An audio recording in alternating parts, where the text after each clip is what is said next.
this theater is witness to biblical events, biblical history. I don't just want to treat it as history. Listen, the Bible is, first of all, a record. It's inspired, it's infallible, it's inerrant in the original manuscripts, but the Bible is a record, and the record is also inspired. It's amazing. The Bible is true from one end to the other. I've met people who would say, well, you know, the Bible has truth in it. No, if the Bible has truth in it, then who are you or I to say what parts are true and what parts aren't? It's either all or nothing. But here's the other thing. The record of the Bible, the history, the events, is also inspired. And that doesn't mean it's made up. It means that it is hyper-accurate. We can depend on it. Ultimately, people can try and shoot down the Bible, and later on they begin revising all they're trying to shoot down, because they suddenly realize, wait a minute, it's true. As Josh McDowell said, every time a shovel goes into the ground, another skeptic is buried. So here in Israel, the first thing I want you to remember is that the land, the geography, everything that you're seeing tells you half the story. It's not like you've got to be a geography buff. Now, I like geography. I mean, I have fun on Google Earth and exploring things like that. But listen, when you see the landforms, when you see the distances, when you see something like this, and then you read the Bible, things start popping in your head. The message not only simplifies, but goes a mile deeper. Because the Bible wasn't written to theologians. It wasn't written to pastors. It wasn't written to seminarians. It was written to peasants, most of whom couldn't read or write. Now, Jim and Deanne hear this from me all the time, so plug your ears and hum. But we talk about this in our church. I have the best job in the world. I get to make the Bible simple, because the Bible was not written to elaborate people. The Hebrews were among the most literate people in the world.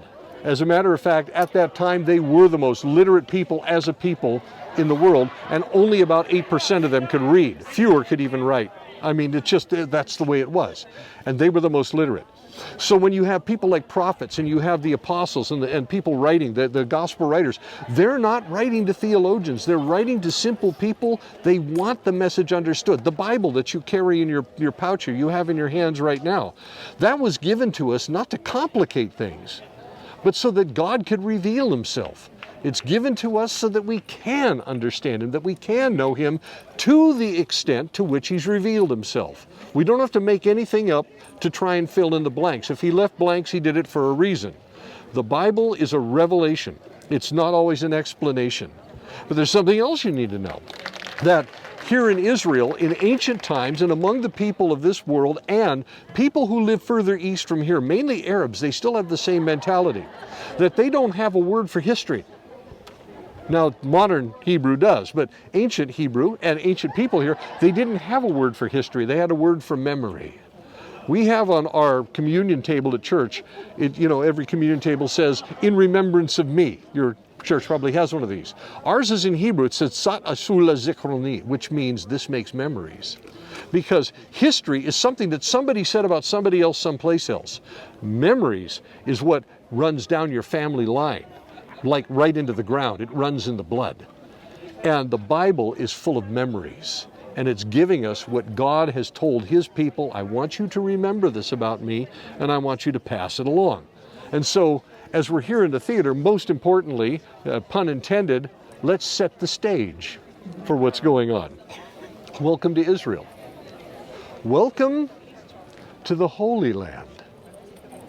Now, Holy Land is kind of a strange thing. You guys know the history of this part of the world?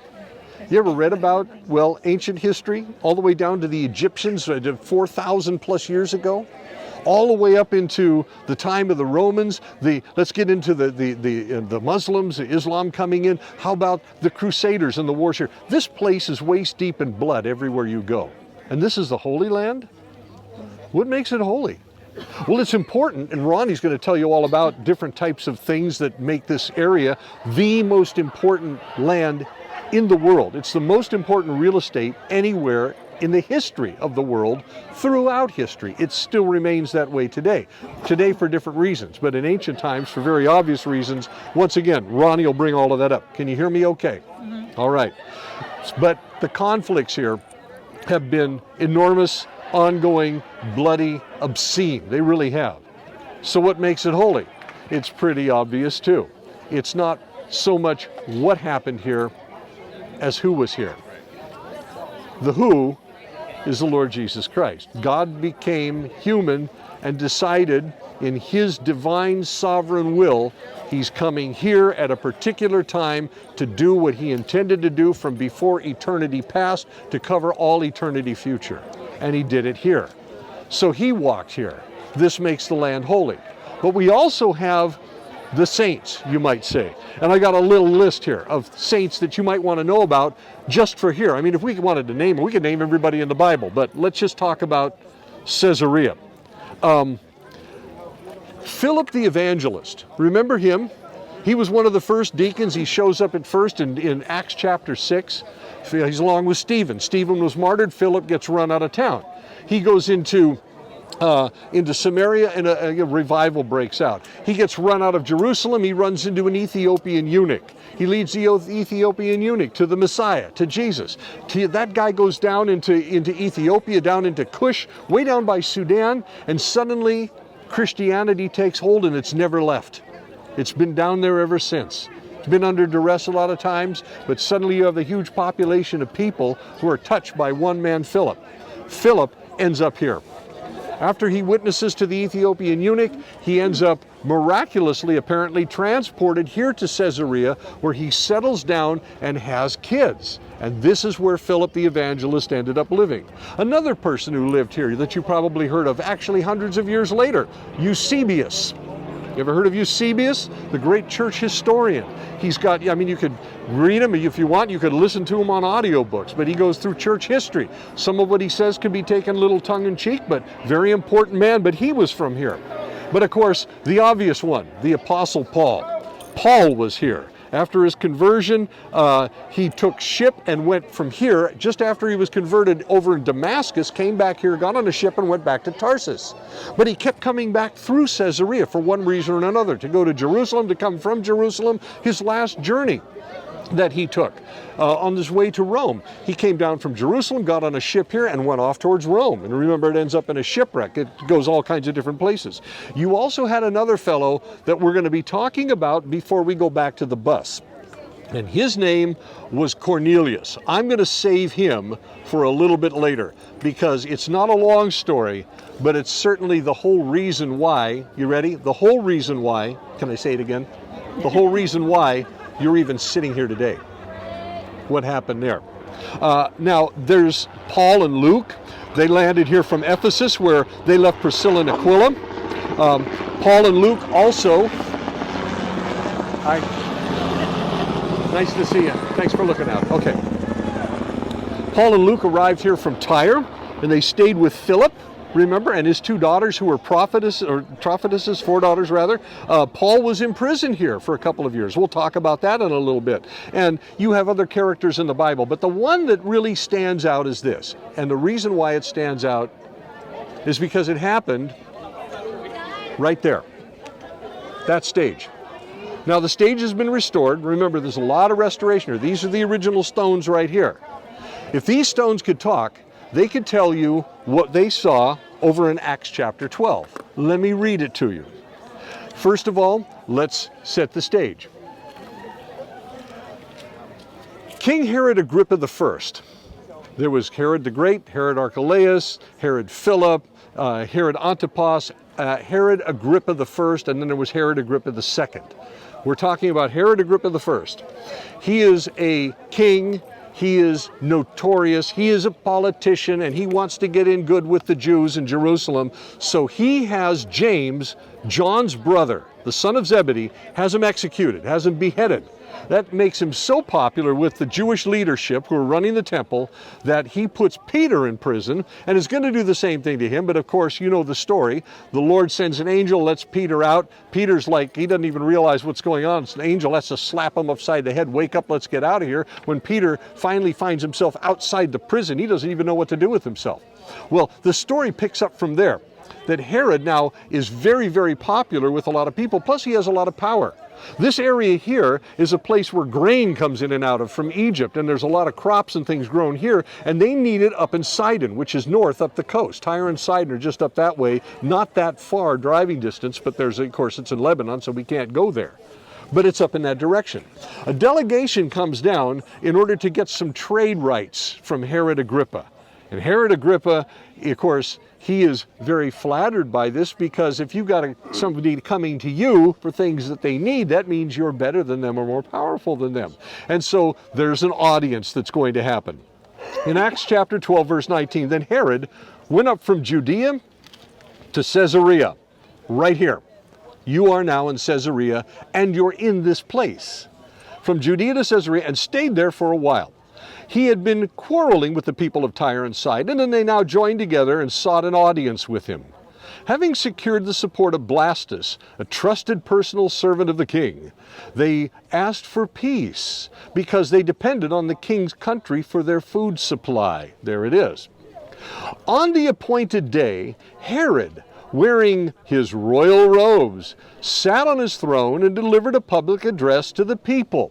Now here's the situation right now. The sun just came up. I am now in the sunshine. The sun comes up over here. The sun shines on that stage in the morning.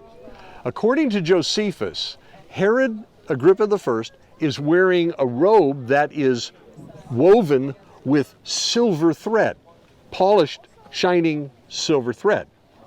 So you get out in the sunshine and it's like, wow, it glitter. His guy's just shining. He puts on this robe. And he's going to have this audience with the people from Tyre and Sidon, and he comes out on this stage and sits down on a throne. Here are all the people from Tyre and Sidon, and they're all gathered around here, and they're listening to him because they need to flatter him, because they want to get the best response they can from him politically so that they can get food from this area. And as he sits there on the appointed day, he sat on his throne right here. He delivered a public address to the people, and they shouted, "This is the voice of a God, not a man." And immediately, because Herod did not give praise to God, an angel of the Lord struck him down, and he was eaten by worms and died. But the word of God continued to increase and spread. His intention was to kill the church leaders, including Peter.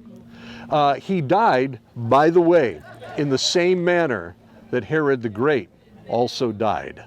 So his grandfather, it was horrible. It wasn't like he was stricken and died right there being eaten by worms. He was stricken there, became sick, and it took him 3 days to die by this horrible thing that happened to him. And it happened right here. So you're on an authentic biblical site. Everywhere you go, it's a biblical site. When you landed at the airport, you landed in a place that modern day it's called Lod, or Lud is what they'll call it. In the Bible, it's Lydda. It's where Peter healed a guy named Aeneas when he's heading down to the coast down by Simon the Tanner's house. It happened right there where the airport is. I mean, you're landing on biblical ground. It's an astonishing thing. So here's what I want to finish with. This is one of my longer talks, so just please bear with me. The rest of them are quite short here. But this is the Holy Land.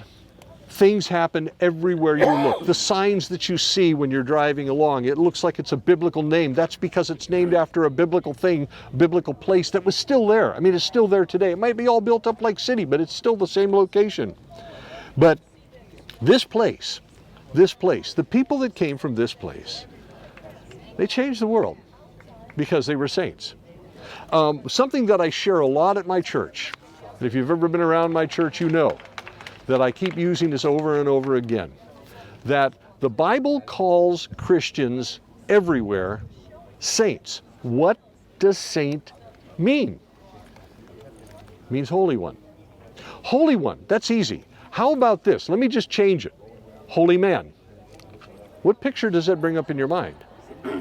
Like a Buddhist monk wearing an orange thing and having a shaved head and carrying a fan or something. You would call that person a holy man. You think of somebody like the Dalai Lama, even though you're not Buddhist. I'm not a Buddhist. I'm not going to become a Buddhist, but you look at him and you go, this is a holy man. Or you look at Mother Teresa, you say that's a holy woman. What's the difference between them and you? See, we're all holy men and women of God. When I was in Greece one time, I was in Athens, and some people walked past a Greek Orthodox priest, and they genuflected as they walked past him. He's wearing a black robe, he's got a beard, didn't have any hat on, this man, he was young. But the thing is, what would make people, in a sense, of course I don't mean this literally, but in a sense, what would make people genuflect when they passed you? I mean, you could be the next Mother Teresa, you could be the next Apostle Paul or Philip the Evangelist. God uses normal people. And when we get to Beersheba, which is when we're starting to head down to southern Israel to cross into Jordan, we're going to go visit Beersheba. When we go down there, we have some things to say about that, because Abraham was there, and he was a big man, wasn't he? No, he's just a man. He's just like you or me, and nobody different. This is the Holy Land, and it's only holy because of the people who are here. And because you're here, it's just a little bit more holy. And I like that part.